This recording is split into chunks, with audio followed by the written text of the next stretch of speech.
Alright my friends, welcome back to Frogboy X1 Gaming. I'm Andrew and today I wanted to do a long-term review on the 39-inch LG Ultrawide monitor. I've seen that a lot of people have been watching the videos of all the unboxing, all the setup, all of that stuff.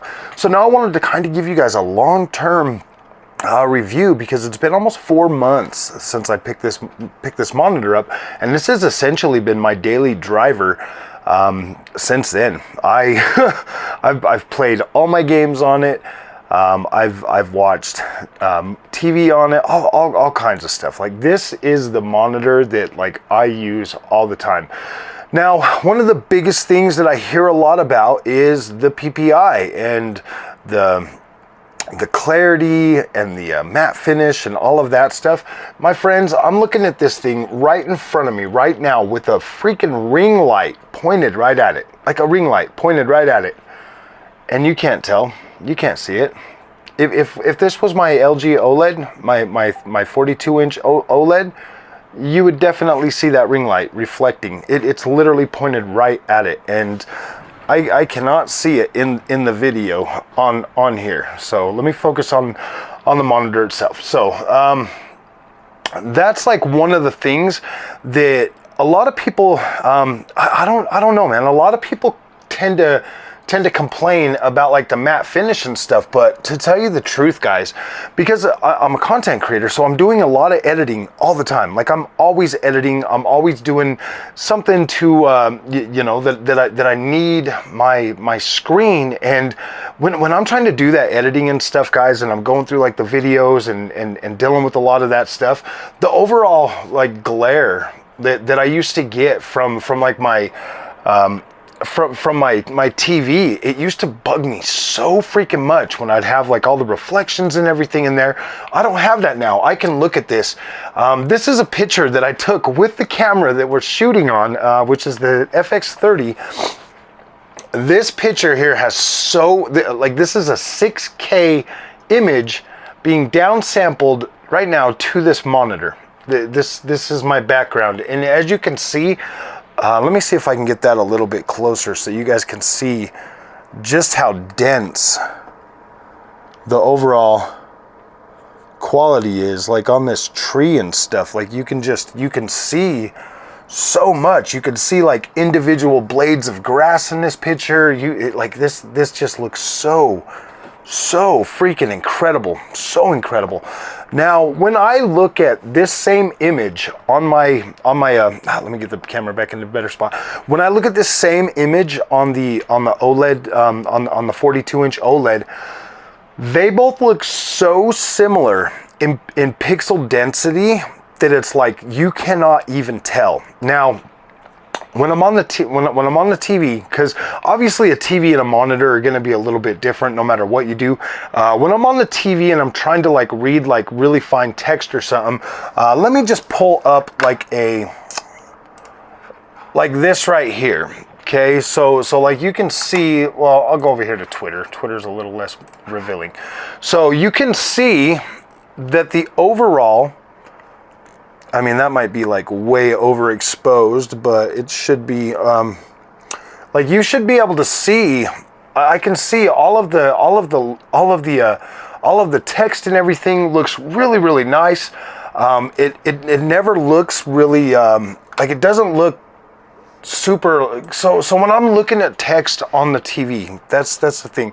When I'm looking at text on the TV, sometimes it's like really hard to read, and like on the monitor, like, it's always perfect. It's so easy for me to see all of the text and do all of that stuff on here.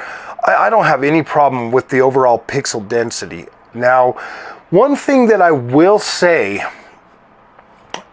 is like some imaging, like when you're playing video games, guys,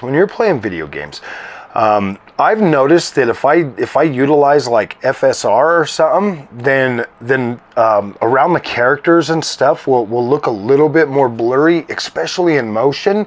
than they do on the actual TV. So that's something to definitely look forward to, or look into if this is something that you're thinking about picking up. If you're sitting as close as I am all the time, you're going to pick up a little bit more of that blur when you're utilizing like upscalers and stuff. But if you turn the upscalers off and you're doing native AA, or you're downsampling or any of that stuff, the image quality is absolutely perfect.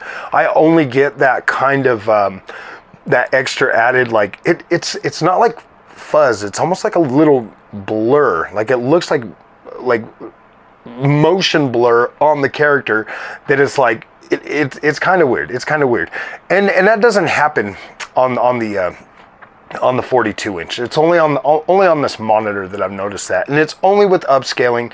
So if you're using like native AA, or you're using virtual super resolution, obviously I'm pairing this with a 7900 XTX as my GPU, and so when overall image quality on this thing looks absolutely incredible.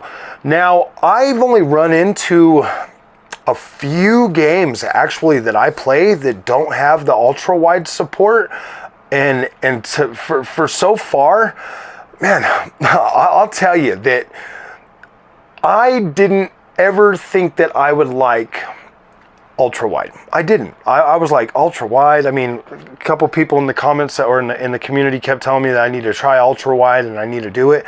And so I was either going to get the new 4K monitor that the LG put out, the 4K that also does like the 1080p. It's like 4K 240, 1080p at 480. That's the one that I was looking at the most. But then I saw this one. This one here dropped on sale. I was looking at this one too, but this one here dropped on sale to like $10.99 or something, and I was like, dang, man, I might as well just get that and try it, because I got a couple weeks that I can take it back to Best Buy if I don't like it. And right when I got this thing home and I plugged it in and I saw that freaking Horizon Forbidden West on there, I was hooked. I was hooked. The way this thing works with the 800R curve, my gosh, my friends, it is absolutely so immersive. It's not even funny. And the HDR quality on this is so good, so good. So I get into Windows, I downloaded the Windows HDR app, calibrated it with that. I haven't done anything else. The only other thing I've done with this is with Adrenaline software. I go into the display, and then as you can see, we're on display 1, which is the LG UltraGear Plus. I have my saturation set to 150. That right there, 150, in conjunction with HDR, oh my gosh, it just looks incredible, my friends. And obviously you can see with that being 150, that saturation actually looks pretty good on that picture. That looks incredible. Like, it looks good. There's just so much richness to the overall image quality when I utilize my AMD Adrenaline software the way I do. I know that some people might be like, oh man, you're crazy, but no man, it looks incredible.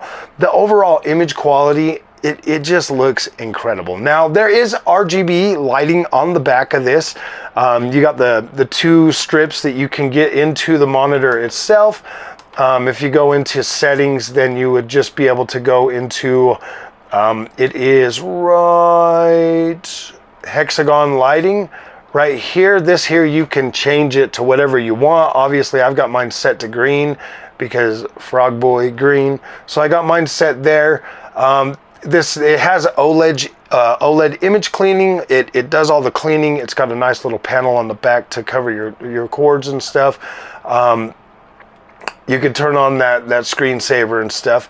On the inputs, with the input, you can do this. You can do this PBP, picture by picture, and then you can have, like, let me see if I can get this up there just a little bit closer so you guys can see some of this stuff. Let me. Boop. And then let me just drop this down just a tad so you guys can see this little menu thing right here. So right here with the PBP, let's go back in there. Settings. So with the PBP or whatever, picture by picture, you can actually run your PC on one side and a gaming console on the other side. So I could run like the PS5 or the Xbox Series X. I can also run the PC at the same time, or I can run to both of my HDMI 2.1 on this. I can run both of them at the same time. I can have my Series X and my PS5 running in simultaneously at the same time at 1080p at 120 frames a second, which is absolutely incredible. So the screen refresh rate is 240, but if you use PBP, it's going to cut that. It's going to cut that in half. You're going to get 120 per each side. You don't get the full 240 for each side, but you do get the 120 for both sides. So that is pretty cool. If you're playing a game that is only in like 16:9 or whatever, you can force full wide. You can force that on your PS5 on anything, or you can just do like, you know, this other, you know, like original or just scan or anything like that. Obviously you have the you have the one DisplayPort and the 2 HDMI sound. There's no, I mean, there is a headphone jack, so you can plug in speakers or headphones, and then obviously, you know, you can do all your picture stuff and whatever else that you want to set up on here. You can do the black frame insertion, I believe, when you're actually using that. So adaptive sync, you can have that on. Black stabilizer, like I said, you could stabilize that. You got crosshair, FPS counter, or game reset.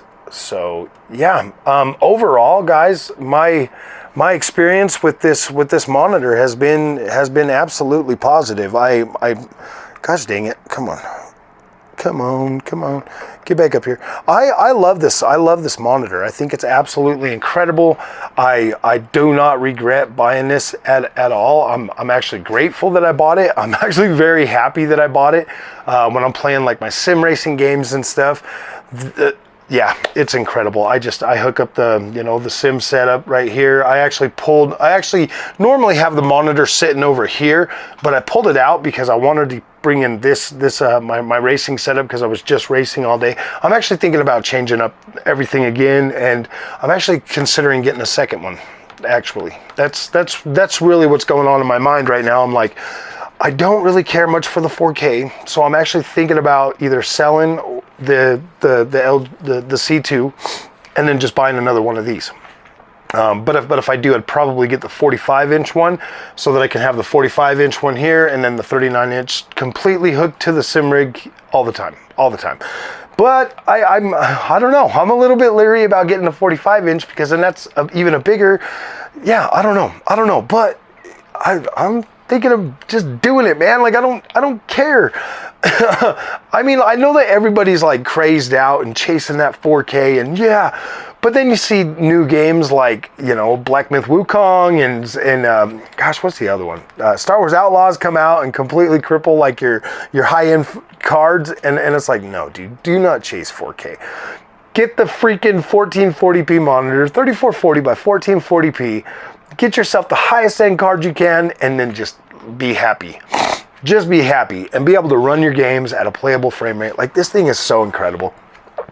Being able to play like Call of Duty or other shooter games on here at like 240 frames, or even utilizing AMD's fluid motion frames, which is driver level.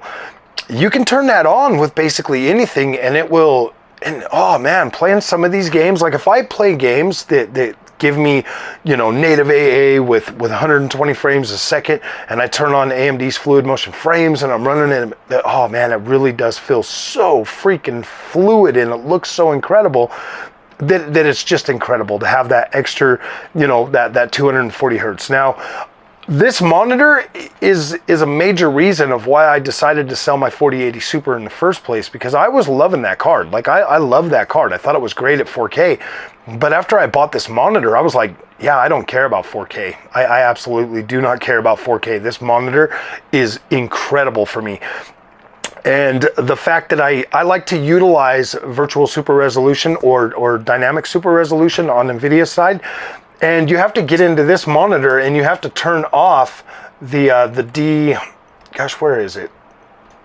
There's like a setting in here you got to kind of turn off to be able to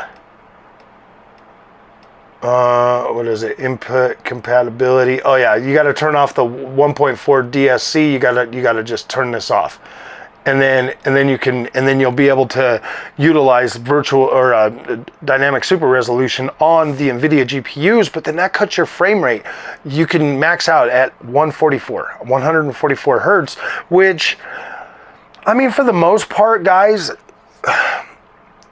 it probably wouldn't be a big problem at all, but the fact of the matter is with the AMD 7900 XTX, I can run it 3840 by 1620p, downsample my image, and then AMD fluid motion frames to that back up well over 144 hertz on a lot of the games I play. So that made a major freaking point of me not even caring about taking out the 7900 XTX, putting in the 4080 Super. You know what I mean? It's like those PCB boards on the GPUs, man. There's just so many people talking about cracking them and breaking them. Every time I pull out the 4080 Super and put it back in, that's one more chance of me doing something to that PCB board and it not working anymore. So I just decided, look, I don't want to pull these cards in and out all the time. We're talking way too much money. I mean, if it was like, you know, your 4070 and your 7800 XT or 7900 GRE, then it would be a different story, because them are $500 cards. Those, we're talking $1,000 plus cards that, you know, I don't really want to have to buy another card just because I was taking it in and out. So this monitor made that decision a lot easier for me to just kind of be like, all right, well, I'm kind of done with the NVIDIA thing. All of the features that I like and I want to use are working very well on this GPU. It pushes this monitor very well, so I'm super happy with the investment and the experience that I've been able to get out of this monitor paired with that GPU. So, all right, my friends, if you guys like this content, do not forget to like and subscribe. If there's anything else that you guys want to know, hit me up in the comments section. Let me know what you guys are wanting to know about this monitor, what I can help you guys, if there's any questions I can answer for you. But I feel like the main reasons why I love the monitor are pretty good. Like this monitor is incredible. I love it. I love gaming on it, and it's just such an amazing piece of freaking hardware that really does enhance the experience that you have playing games, maybe more than GPUs do.